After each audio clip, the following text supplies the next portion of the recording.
talk about, so some of you know me, I know that I'm in the School of Natural Sciences here in Trinity, and what I want to talk about, I gave myself, I didn't get this professor, I made up this professor in urban nature-based innovation, simply because after winning this big wad of funding, I didn't want anyone else to be employed to do it, so I had to apply for my own job, write my own job description, apply it, so I gave myself a crazy title so no one would bother applying for it, and now it's stuck. So I kind of stuck with this, so I've come right here. So that's my first confession today, or ever. I want to talk about, but what I'm going to talk about briefly, and I'm going to give just a flavour of what we're doing with the Connecting Nature project, but also just I'm also conscious about the students that are also here that I heard this starting. So I'm also conscious that some students, in like maths, in the spittle zone. So I'm also thinking about coming to the end of your academic career. How do I apply what I learned? How all this crazy stuff in natural sciences and geography and all the various areas you're working in, how does that apply? Well, actually, sometimes it can apply in the most weird way, and it's not necessarily what you're expecting to come from your studies. And this is very much the type of project that I'm involved in, and everything that has happened, certainly in my life in relation to the various large European projects that I've been running, it's all come out of left field, that's come sideways. And this is where innovation really kind of kicks in, this idea of being open to ideas that just come at you at a crazy time, wrong angle, seem stupid at the time, but make it work. So that's sort of a little bit of what I talk about. This is us down in the School of Business at the kickoff of the Connecting Nature project. I'll talk a bit about this, then I'm going to just talk about nature-based solutions and innovating from them. And then I'll just finish up in terms of things like health and well-being and some of the other things that are on the horizon for us, what's happening, where things are coming, where we don't know very much, and where we're looking for people, and people can get the opportunity of getting either creating positions for them. You'll have Gemma and Mary Lee next week, they're part of our project looking at innovation. And it's a large, nearly 12 million euro project. Europe is giving us about nearly 11.5. It's a combination of both School of Natural Sciences and the business school. So already before we've even started the project, there's an innovative approach being taken here by the university itself. Never worked together before at this level, and it's for those of you who are botanists or zoologists or natural scientists, the idea of working with some cold-hearted, evil business people somehow just doesn't make sense. It's against the law. We shouldn't be working with Darth Vader in this situation. But in fact, and if you come back for Gemma and Mary Lee's, they'll be talking about the Centre for Social Innovation, the idea of non-profits, making a living for yourself and working in a non-profit. Or what we're doing right now is looking at nature-based entrepreneurs. A very good example of the nature-based entrepreneurs that you might hear is the Grow It Yourself people who are down in Waterford, that approach. So we've got 31 partners in different countries. It's about 200 and something people. That's actually nearly 250 people involved in the project. We're all over Europe, out in the Caucasus, and we have different. We're at different stages in terms of our starting up in Brazil. Is it hard to hear there? You wanted to move here. There's no haze behind you. Move up. In Brazil, Korea, China, and with Caucasus, and there's now some talk about sub-Saharan Africa starting Connecting Nature groupings. So that's where we are. But it's based on an earlier project that I was running, an FP7 project, which is another similar size, where we developed this way of working, where we have an equal share of the funders. We have with about 30% academics, 30% cities, and 30% small companies. I don't know why that skipped. Working with urban communities, and this arrangement here has become the accepted. It was very successful in terms of what the European Union thought of this arrangement in terms of funding and financing for research. So they very much supported this innovative way of working. Much to the annoyance of other people and ourselves included, because it's a very, very difficult thing to work in. So this was the Tourist project where we developed this idea of city authorities. And then when we came to Connecting Nature, our idea was to put city authorities, councils, in the lead role. They would actually be leaders and inspirers, but they'd also be developing their own products as a city council. So even to the extent that they'd start companies within themselves in terms of how they finance and have a peer-to-peer process with cities around the world.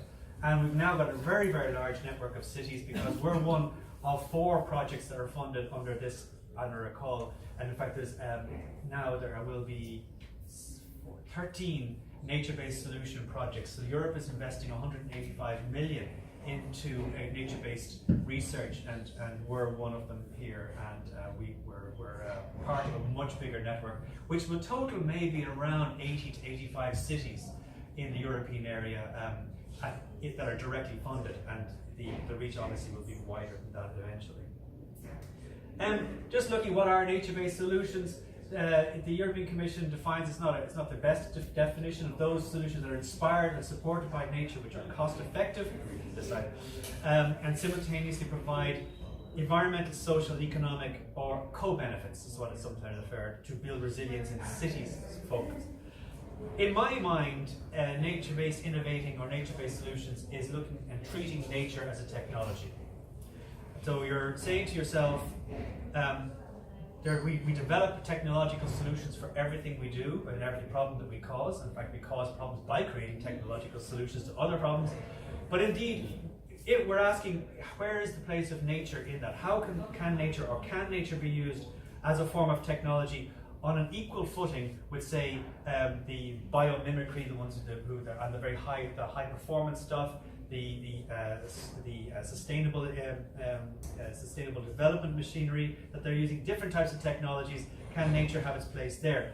And the idea is to try and tackle all of these areas. Climate issues obviously will be the main focus, and you would think nature would have a fairly decent place in that because of its very elemental levels. And other environmental issues, noise, dust, and so on. And it's obvious that in areas where there's lots of greenery, there's less noise and less dust because nature is doing a little job for us there. But there are other areas which nature-based innovation has never really looked into. Things like social cohesion, migration, gender, justice, and other things like that, where we are now getting glimpses of where nature-based innovation can really actually has a very strong place. And of course, in terms, as you'll hear at another talk later on about social innovation, we'll be looking at how nature and natural systems can be used in cities and can be profitable and can be run as companies, whether they're the actual nature-based companies or the companies that process or manage these solutions. So just give you a few pictures, I want to give you all those slides. What's it look like? These are just examples of some nature-based solutions that are mainly in the area of living roofs. Here we have living walls. This is an indoor living wall. If anyone's interested in the Board Bia offices just up the road here. These bioswales, and here we have, this is in Glasgow, one of our partner cities. Interestingly, the solution here is for runoff, but because it's a little drain, we don't get cars parking on it like you do down there, and so it's actually 2 solutions in one. So this idea of different co-benefits and that sort of thing. So why would people choose nature-based approaches? Why would they choose this? Well, primarily, when we're talking about, certainly when it comes to living structures, living walls, living roofs, and there's a living roof just over there on the side of that building there, the long room.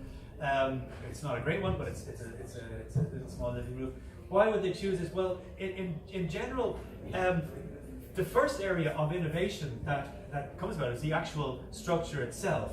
And from our previous project and our current one, we developed this system, this modular system, which I'll show on the next slide.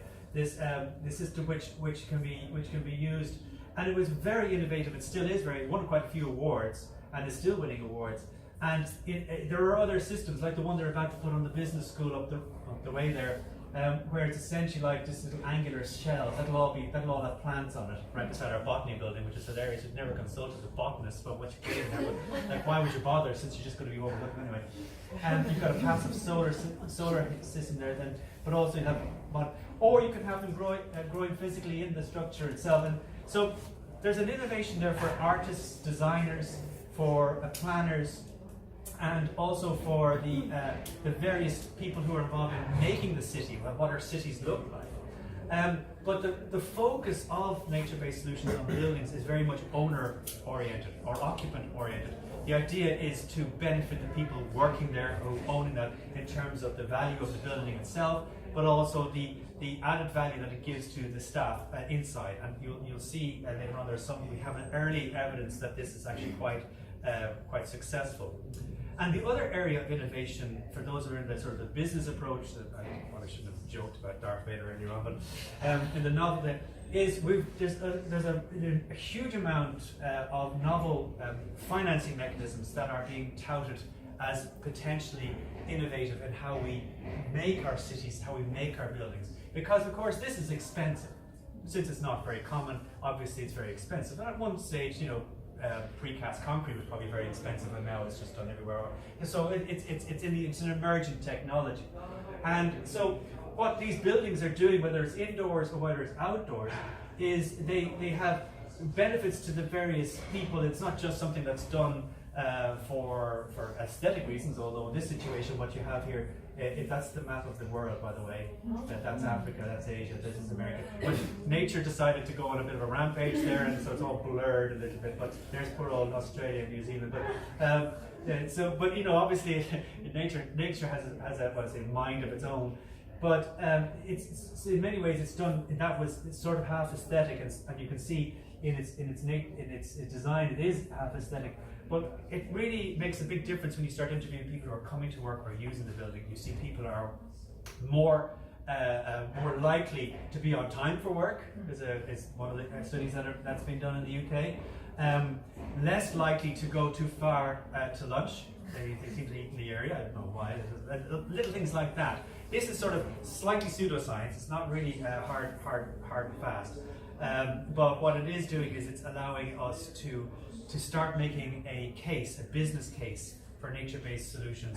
And within that, these mechanisms that would finance this would take this into account. So you have things like social philanthropy, where financing, not lending or not grant aid, but actual loans, but do not have a high dividend, or maybe the only dividend that's paid back is more of a social thing in terms of social cohesion and other measurements. This is really good news. It's huge news in terms of graduates, because we're looking at huge areas of potential employment in terms of how this is made real and realized. Just a little quick look at one of our examples. This is one of the technologies built like a Lego kit, we did this in Ludwigsburg in Germany. It came out of my previous project, the tourist project. We're continuing this now in Connecting Nature and scaling it into a lot of cities. And so that's sort of in the experimental area. But this is what it looks like a couple of weeks after it's been put on site. This is that's what was there. It was just this bare grey area. It's on top of a roof of a car park, an underground car park. And it's extremely hot in that part of Ludwigsburg, Stuttgart area in the summertime. And we have this just has blossomed quite literally in a very short time. And it has an awful lot of potential co-benefits here. There's a lot of noise pollution, and we had sensors built into all of this. We were able to show that humidity levels were higher, temperature was lower, obviously in the shade, but also not in the shade. So as you get, even though you weren't in the shade of this, as you got closer, the ambient air temperature was cooler. So it's a really good solution for the urban heat island, as well as noise and so on. We lost a lot of information because of nature, because we had birds nesting, and they nested right on top of our sensors, and then magpies ate the other one, or they stole the other one, 3 times actually. 3 times we lost sensors. So we don't have as much data as we wanted, because it's a living experiment. But they're not, by the way, they're not planted in the ground. Nothing is planted in soil. There's no soil there whatsoever. It's a hard concrete roof with the gravel on top. What it is that it's a certain amount of cleaning up, but this exists, and it can be moved and shaped into anything. So as a kind of a comment or joke over at the final meeting of the tourist project in Rowley's Bistro, I suggested, wouldn't it be hilarious if you could take that on the road and show people? So that's exactly what we did. We built a way of doing it so we could transport it on the back of a skip lorry, and we toured it around Europe for 2 years, 2 summers, and as an awareness raising of nature-based solutions. It was so popular that the company now have 9 of them on the road in Germany alone. The Porsche just bought one for their factory and they move it around in Stuttgart. It's quite funny. And we've got lots of plans for converting, and one of the things I want to convert this into, which I'm hoping to get some financing for, is to convert into a living or even an edible bus shelter. So we're hoping to do it right here, if we can get it. That's the man I'm going to be talking to. Tony's going to help me with that. But that's one of the plans. Now they've also, the company, as this was started off as a joke, a couple of pints, have an idea, let's stick it in the back of a truck, tour around Europe, we got $5,000, we paid for this. Now they've got designs for bicycle shelters, for supermarket trolley covers, for in Europe, postal stations are robotic, they're in the middle of nowhere, you need roofs for that. There's lots of plans. And but what we're doing this is we also talked to Deutsche Bank, and we also talked to Siemens and one of the insurance companies, and they developed a financing model for this. That's the key thing. So that this isn't just a standalone, this is great and lovely, very middle class. No, it's in fact something that actually can be financed and moved. And we're now looking at moving this into areas where we have much greater difficulty in tackling climate change with communities, because climate is not high on the agenda. Things like poverty or marginalization are much higher on the agenda. So we're looking at innovative ways of engaging with community in relation to regreening cities or that sort of thing. I'll just briefly talk about another type of area of nature-based solutions, one of our living roof experiments where we here in London, this is anybody who's of an age might remember the Ford plant in Dagenham. This is the site where it used to be. So we decided we would try different types of substrates, which are crushed up material from the building themselves. And the idea of a living roof or green roof, or whatever you want to call it, having standing water was an anathema. You can't have standing water on a roof. That's the whole point. Engineers, our own provost even said to me, that's crazy, it's a stupid idea. Who would build a building that has standing water on top of it? I would. And this is the great thing about it. So we found lots of invertebrates living in there. So the zoologists, the botanists were getting very warm and fuzzy about what was happening in here. And then we had lots of sensors in terms of the heating and the reflecting on the roof. So huge ideas. So we didn't know what to do with it. So we approached the London Olympic Committee and said they were building the Olympics Park at the same time. And we decided we would experiment on one of their buildings this is a biosolar roof. And this is exactly the same type of substrate, and we have basically co-location of 2 types of solutions, 2 types of technologies. So we've got the sort of the good old-fashioned hard and fast high-tech technology, and you could call this low-tech if you wanted to, but it's still a type of technology, and there's still an element of novelty in it. But it does an enormous amount of work because these have to be restricted view from the public. It means that you can grow lots of things in the roof. And we have a very high biodiversity. None of these plants were planted. They came in later. There was mostly grasses that were planted, and the rest of them came in later. It's only 2 years after the Olympics. So very successful little experiment there. So there was an innovation in terms of what we were doing in terms of experimenting, an innovation in terms of challenging people. Just because it's a living roof, should there be more than just grass there? We have all sorts of other new things. And so what's happening now is this model is now being used. We've got all the Sainsbury's, Tesco's and IKEA's in the London area are going to do this as part of it. So the 2 PhDs who are working on this now have a full-time job as their own company, bringing this idea around, and that's just within arm's reach of where they actually did their PhDs, ironically enough. So we have, and then the other area we have interest. It gave rise then to other possibilities. You've probably seen things like this, living roofs on top of bicycle shelters and that sort of thing. All of this came from this type of approach. Why shouldn't we? Wherever there's a flat roof, why can't? Just because the engineers say it's not engineered to hold that weight. It's the exact same weight as what was there before. It's just that we're changing it from wood and metal to plants and gravel. But then another type of innovation came out of this, which was the idea of designing derelict sites, designing dereliction, brownfield sites. So I joked about this in London when I was saying that this is an aerial photograph from our drone near Gatwick a couple of weeks ago. I don't know what the big fuss was about. Some people believe me, for instance, it's not obviously. This is the Docklands Light Rail here. And this is University of East London, an area that, so what we did is we used the idea of all that green roof to say, could we put that, forget about it, does it have to be on a roof, could it be on the ground? And so we built these, and in that area there, we're specifically designed to hold, there was a particular bombardier beetle that was discovered during the London Olympic construction that was internationally important. And so we collected them all into little matchboxes and camera boxes and all we could find, and brought them all to my colleague's living room, left them there for the winter because they were hibernating, and we built this for them. And so they were basically, and they're flourishing, so they're actually the world population of this particular bombardier beetle, I don't even know the Latin of it, is in this area here. And so because of this, landscape architects said, well, why can't we do that on a more formal level? So they designed different types of brownfield sites that are more, let's just say, aesthetically pleasing than the other one. So out of a green roof or living roof experiment, a very basic living roof experiment, came different types of innovations. The landscape architect company now have this as part of their products. And you will see this if we ever build the children's hospital. This will be part of this. The landscape architect that was in the tourist project is the landscape architect, or one of them, in the children's hospital. So we'll see this type of approach, wild nature, but in some form of higgledy-piggliness, but very much a biodiverse approach.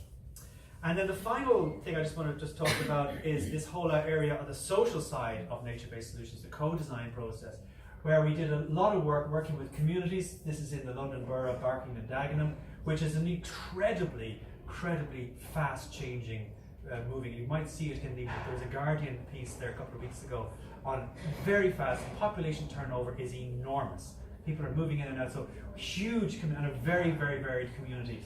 But they have to be building houses. So we got the planners and the community together, and they designed these attenuation ponds, so all the water is running off. No water goes into the Thames, which is next door, from these new buildings. All goes into these ponds, and instead of them being ponds where we say no children, no this, remember all the frightening imagery of the death with the sickle. You know, I don't know if anyone remembers the ads that they had children playing near water's death. We actually encouraged them to go down there. It is kind of dangerous, I have to say. We probably shouldn't be doing it. And it was surprising that the UK went for this, but we are allowed to, and we have a huge education program on nature right in front of these kids' houses. That wouldn't have been there. It would have been just basically maybe a football pitch or something on one stage. So this came. We didn't put that in on purpose. This came from community consultation. It came out of that. It wasn't there. We didn't go with an a priori idea. We just said, we'd like to bring more nature into these new estates. You're getting these solar panels. What do you want to do? They said, can we do something with water? Which, of course you can. Just so happened that we have an idea. And there we have the idea. But then we go up to Tower Hamlets, and we find people are saying, what you did down there, could you do something for us? This was a two-way road, really busy road. And so people living in this, what we would call social housing, couldn't access the park on the road without waiting ages to cross the road. It was very dangerous. So what we did is we went in one night and we put up fake police signs, no traffic cones. We stole a load of them near Chelsea football, and we put them all up and said the road is closed. And everyone, that's fine, because they're British. They're like, that's fine. Road's closed, fine. And so we left it, and then they said, we went to the council and said, well, no one's using the road, so can we just pave it over and put some rainwater attenuation guards in that, and our bicycles around? And the council said, yeah, sure. Now there's 3 people who are living here who are employed to look after this area, plus also the park. So they created a small company for themselves in this area. All because we broke the law a little bit. But it was so a slight bit of innovation in that area, but it was more to do with, it wasn't really us, it was more the community, very headstrong, very strong-willed people. You know, you don't mess with people like that, but you harness them. You harness their strength, and the power in what they were was astonishing. And now this is the template for social housing in this area. And Tower Hamlets is now part of a new project where they're using this, and they're going to scale this not just around the UK, but they're going to take this to China as well.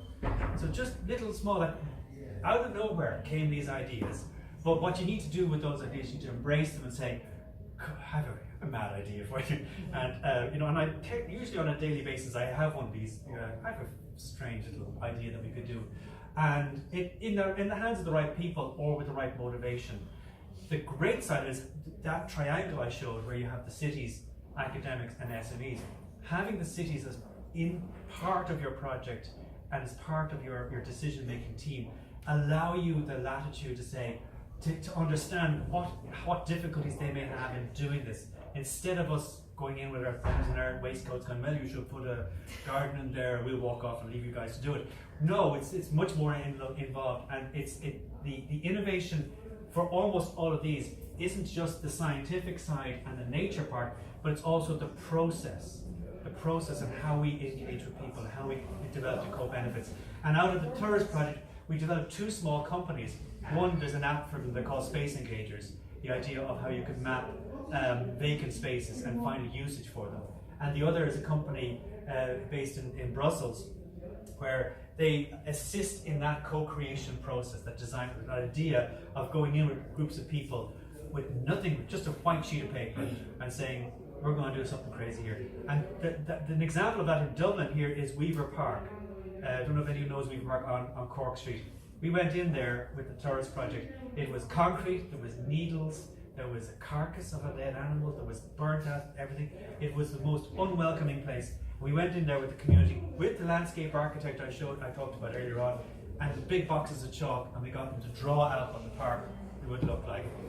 Nowadays, it won an award there last year. It's a fantastic place, but it was completely co-designed from the bottom up. It just required the city council to go, that's not a bad idea. We put a skate park next to a children's playground. What could possibly go wrong?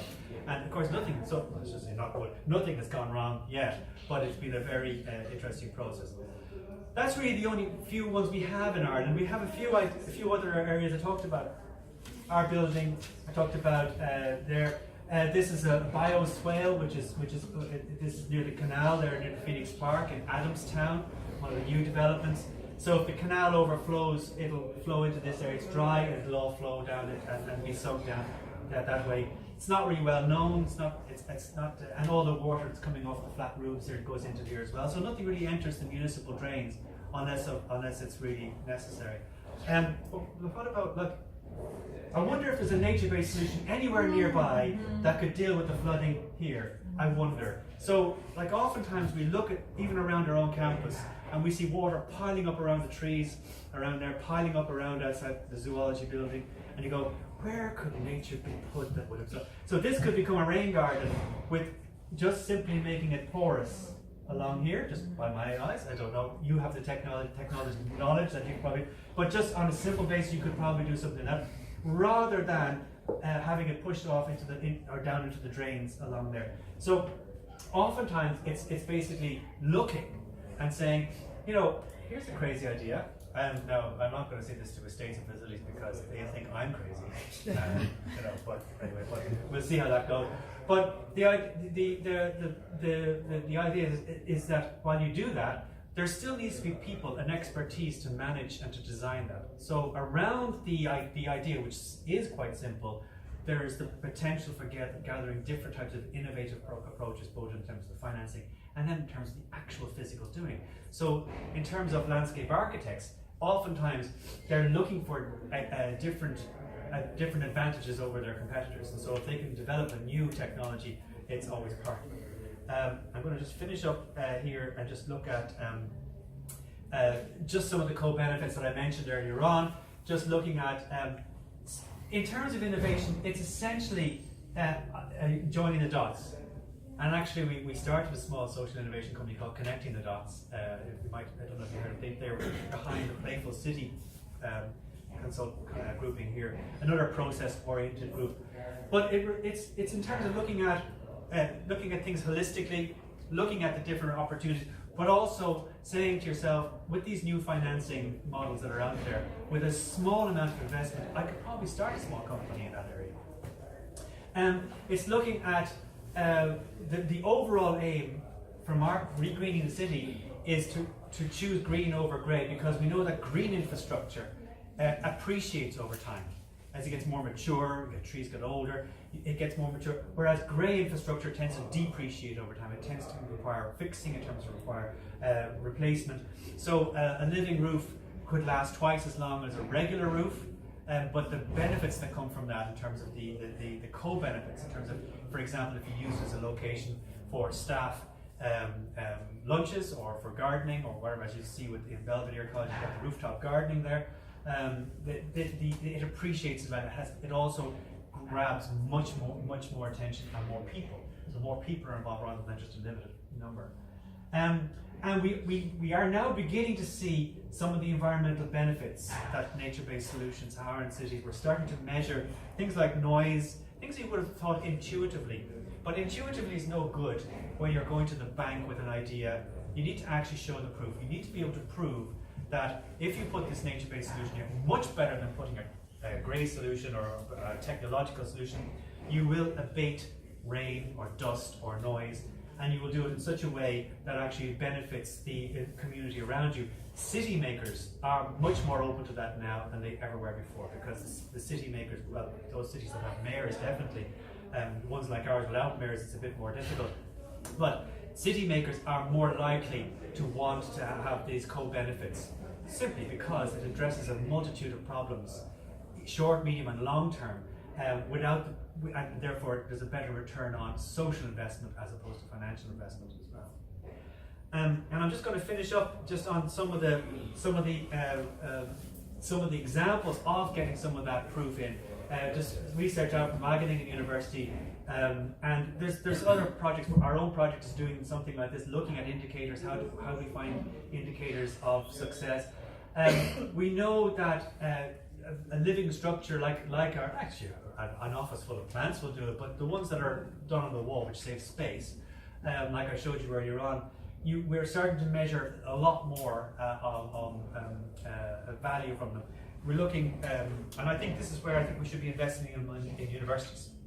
I think that a living classroom, we know it increases concentration. We know concentration is better in areas when you're surrounded by green and grey. We know this from, this goes back to NASA studies in terms of space station. We know that people's abilities, their alertness and their abilities to learn are better when they're in a comfortable surrounding, such as living walls. We know that in terms of employment, job satisfaction is higher. But the big area that we're making inroads in is in terms of the costs to companies of missing sick days and re-recruitment. They're the highest costs of almost every company. It costs very high too. So sick days in terms of replacement of people, and then just people who leave after a short period of time. So we see in buildings that are built with a living structure in the offices, 1.6 less days per person per year. So if a company of 100 people, that's around a half a year of absenteeism sorted. And in terms of the financial, so companies are starting to do the sums on it in a more holistic way, and they're coming very quickly around to the idea that, yeah, I'd be very much, this is what I was talking to you earlier on, but this idea that we would be very much willing to invest in this. So it's a better investment rather than investing in advertising campaigns for more staff. Let's try and keep the staff we currently have, and that's the idea. So hopefully I haven't gone too far over it, but just in terms of that idea that we want to try and encourage this. For everything we have examples indoors. We've got very little study research for what's happening outdoors. Residents living near buildings, soundscapes, dust. There are bits of studies here and there, but if we can start to tie all these together, we'll have a much better approach that we can take to the various financiers.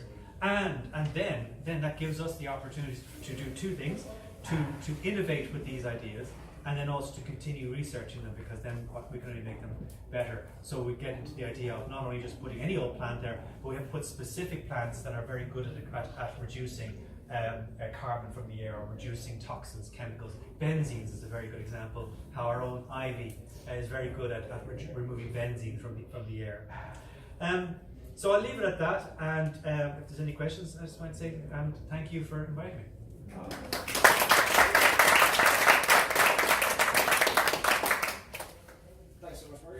Any questions?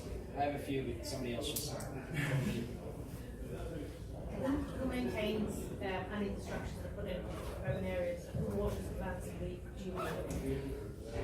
in some of the areas there, it's done by the council themselves, and what they've done is they've got a special training for the various people who do them.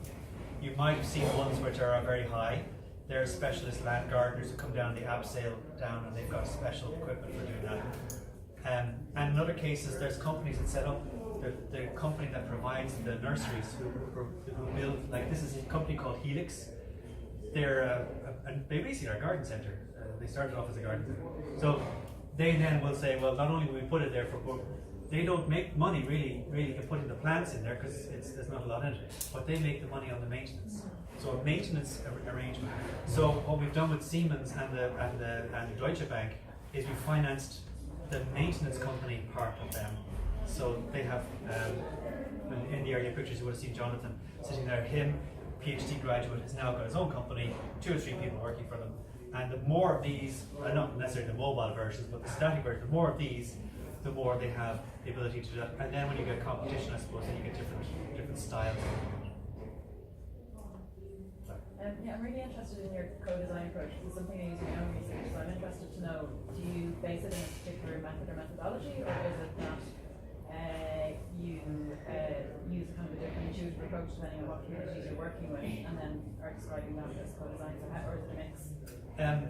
Well, in the project work we do, we use different types of approaches. The main one was this curatorial planning approach, and it's very much like a blank sheet. But the community must commit, rather like a continual focus groups. The community must commit to it, and the part of that process is they also have to find financing. You can't be just saying, yeah, just stick a 50-meter tower there. No, we have to finance this. So they have to do realistic planning, and we've done this in different cultures, different languages. So it seems to be a program.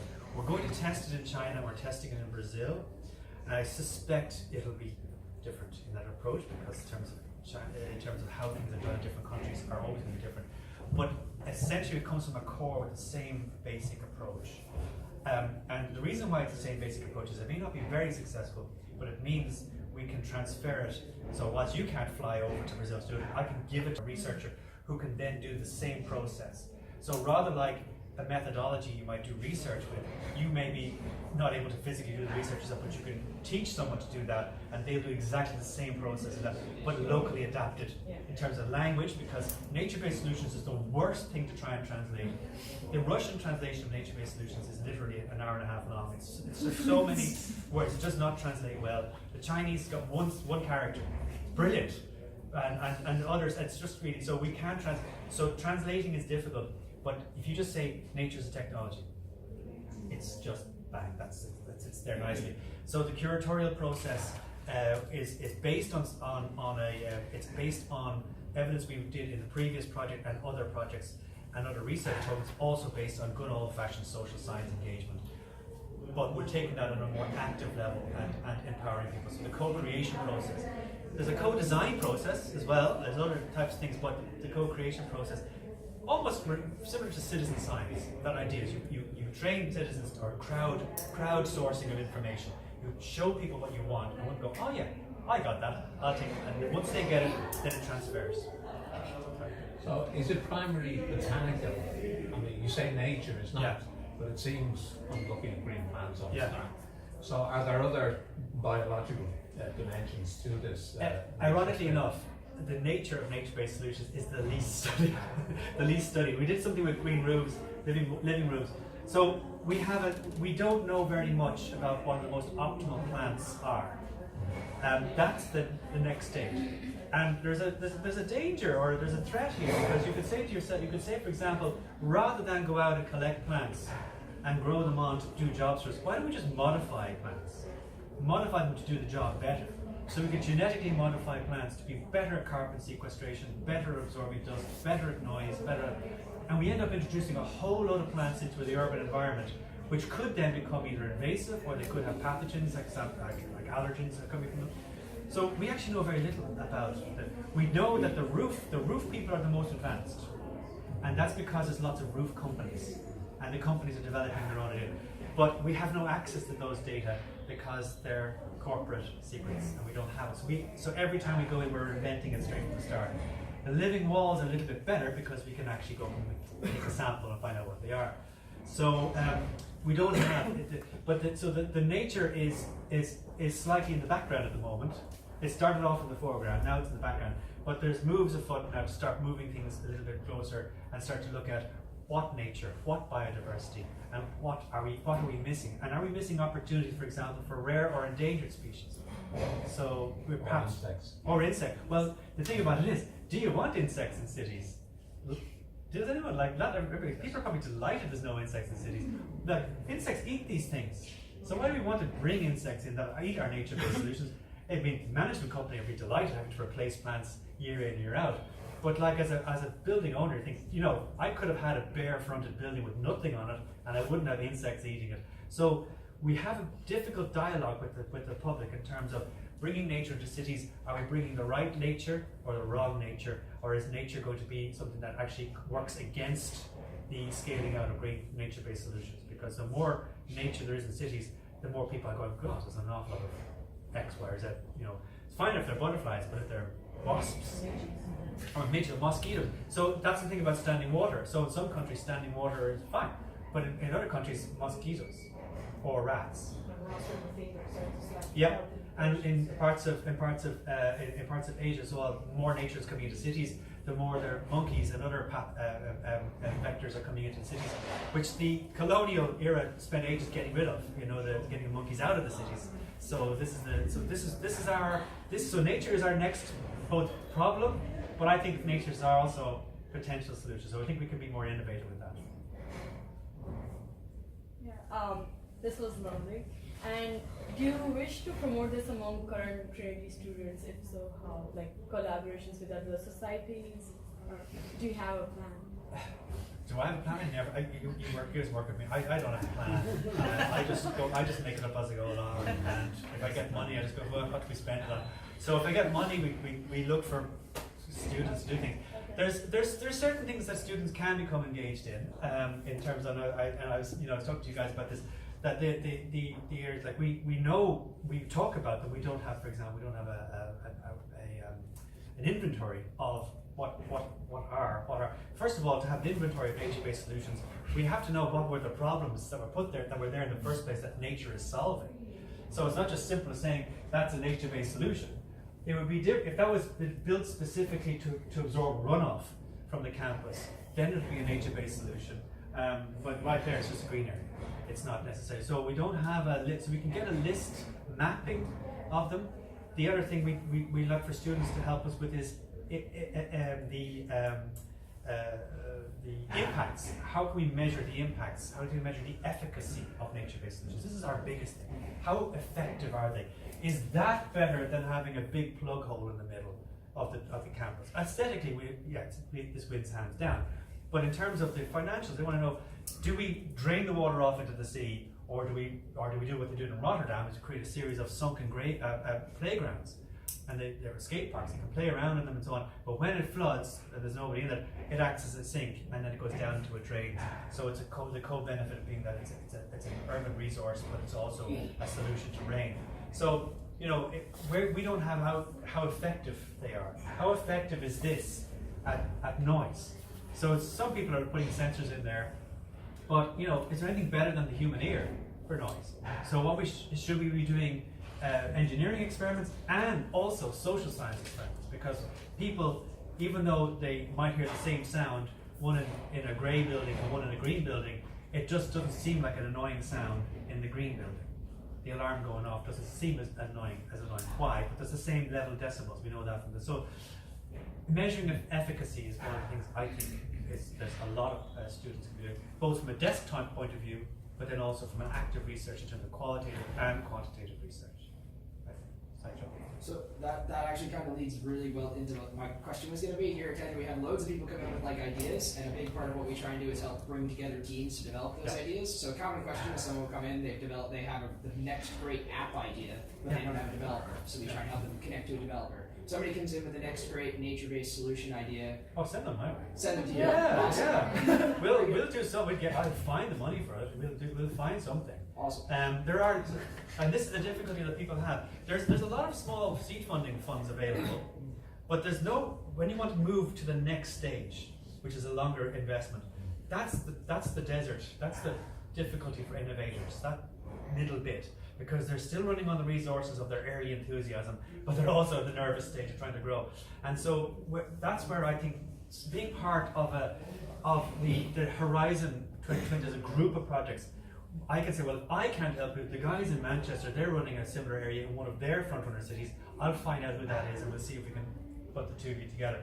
So that's sort of, being that it's a network of 80 or so cities, 70 or so academics, 60 or so SMEs and researching. Someone in there is going to have an idea, and we do network a lot together.